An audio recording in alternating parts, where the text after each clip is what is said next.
খুন হয়েছে নারায়ণগঞ্জ জেলায়। এ ঘটনায় বাদী হয়ে মামলা করেছে সিরাজগঞ্জ জেলার এক ব্যক্তি। আর আসামির তালিকায় রয়েছে ব্রাহ্মণবাড়িয়া জেলার সরাইল উপজেলার সৌদি আরব প্রবাসী শেখ রাকিবউদ্দিন ও তার পরিবারের সদস্যদের নাম। এ মামলাকে মিথ্যা, হয়রানি ও প্রতারণামূলক দাবি করে মামলা থেকে অব্যাহতি চেয়ে ব্রাহ্মণবাড়িয়া জেলা প্রশাসন সহ প্রধান উপদেষ্টা অধ্যাপক ডক্টর মোহাম্মদ ইউনূসের কাছে আবেদন জানিয়েছেন ভুক্তভোগী প্রবাসী শেখ রাকিবউদ্দিন।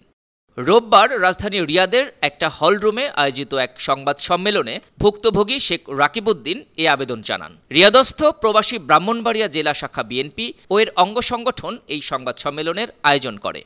সংবাদ সম্মেলনে ভুক্তভোগী ও বাংলাদেশ জাতীয়তাবাদী দল রিয়াদস্থ সরাইল উপজেলা বিএনপির সভাপতি শেখ রাকিবউদ্দিন সাংবাদিকদের প্রশ্নের জবাবে জানান, তিনি ছাত্রজীবন থেকেই বিএনপির কর্মী হিসেবে কাজ করছেন। আওয়ামী লীগের কর্মী বানিয়ে তাকে ও তার পরিবারের সদস্যদের নামে মিথ্যা মামলায় হয়রানি করা হচ্ছে। ভুক্তভোগীর অভিযোগ, তার কাছ থেকে চাঁদা দাবি করে একটি কুচক্রী মহল চাঁদা না পেয়ে আওয়ামী লীগের কর্মী বানিয়ে মিথ্যা মামলায় হয়রানি করছে। আজকে সাংবাদিক সম্মেলন করার উদ্দেশ্য হচ্ছে আমাকে একটি মিথ্যা মামলা দিয়ে আওয়ামী লীগ বানিয়ে একটি স্বতন্ত্র মামলায় আমাকে এবং আমার ফ্যামিলিকে হয়রানি করছে। আমি ছাত্র জীবন থেকে আমি বিএনপি রাজনীতির সাথে জড়িত হই। তারপর আমি সৌদি আরব আসার পরও আমি বিএনপি রাজনীতির সাথে জড়িত আছি। আমার পদ পদবি এখানে আমার কাছে সব পেপারপত্র আছে। আমি সরাইল থানার সভাপতি হিসাবে 3 বছর যাবত দায়িত্ব পালন করতেছি এবং ব্রাহ্মণবাড়িয়া জেলার আহ্বায়ক কমিটির সদস্য হিসাবে আমি বর্তমানে আছি। আমি আমার সংগঠন এবং আজকে আমি সাংবাদিক ভাইদেরকে ডাকছি, আপনারা বাংলাদেশ অন্তর্ভুক্ত সরকারের কাছে এটি পেশ করেন এবং জানান দেন আমি নিরপরাধী। আমার এটা সঠিকভাবে তদন্ত করে আপনারা সাংবাদিক ভাইদের মাধ্যমে এটা যেন সত্য প্রমাণ হয়ে আমাকে এখান থেকে মুক্ত করতে পারেন, আপনারা সেই ব্যবস্থা করেন।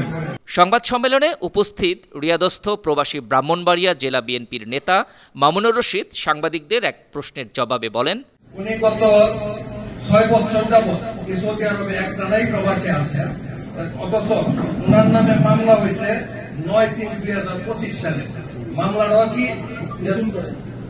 মার্ডার হয়েছে নারায়ণগঞ্জের, বাদী হয়েছে সিরাজগঞ্জের, আসামি হয়েছে সরাইল। এটা কতটুকু ষড়যন্ত্রমূলক হইতে পারে? আপনারা সাংবাদিকরা আছেন, আপনারা এই জিনিসটা বুঝে নেন যে হয়রানি করার জন্য, একটা পরিবারকে হয়রানি করার জন্য এর চেয়ে বড় এভিডেন্স আর থাকতে পারে না যে সৌদি আরবে থাকা অবস্থায় যে তারিখে ইয়ে হয়েছে এই তারিখে উনি সৌদি আরবে ছিল। ওনার পাসপোর্টে এমন কোন সিল পাবে না যে 9/3/2025 সালে, অর্থাৎ মার্চ মাসের 9 তারিখে উনি বাংলাদেশে ছিলেন এবং নারায়ণগঞ্জে উপস্থিত ছিলেন এবং কোন এভিডেন্স নাই, এমন কোন সাক্ষী প্রমাণও নাই। কারণ উনি গত 6 বছর যাবৎ একটা নাই সৌদি আরব করতেছেন।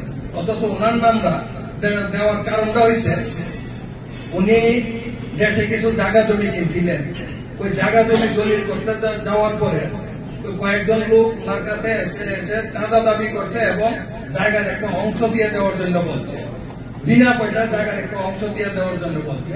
উনি এটা দেন নাই, না দেওয়ার কারণেই ওই এরাই ওনার নামটা ষড়যন্ত্রমূলক ভাবে সিরাজগঞ্জের মামলার মধ্যে নিয়ে ঢুকাই দিয়েছে ওনাকে হয়রানি করার জন্য। সংবাদ সম্মেলনে রিয়াদস্থ প্রবাসী ব্রাহ্মণবাড়িয়া জেলা বিএনপির আরেক নেতা অ্যাডভোকেট সিদ্দিকুর রহমান বলেন, পূর্বাঞ্চল বিএনপি আপনার ওনার সাথে আছেন কিনা? ইয়েস, আমরা তাকে অন করি, সে আমাদের একজন সহযোদ্ধা। সে অনেকদিন থেকে আমি ব্যক্তিগতভাবে তাকে আমি চিনি। সে কখনো আমার জানার মতো কখনো আওয়ামী পরিবারে ছিল না।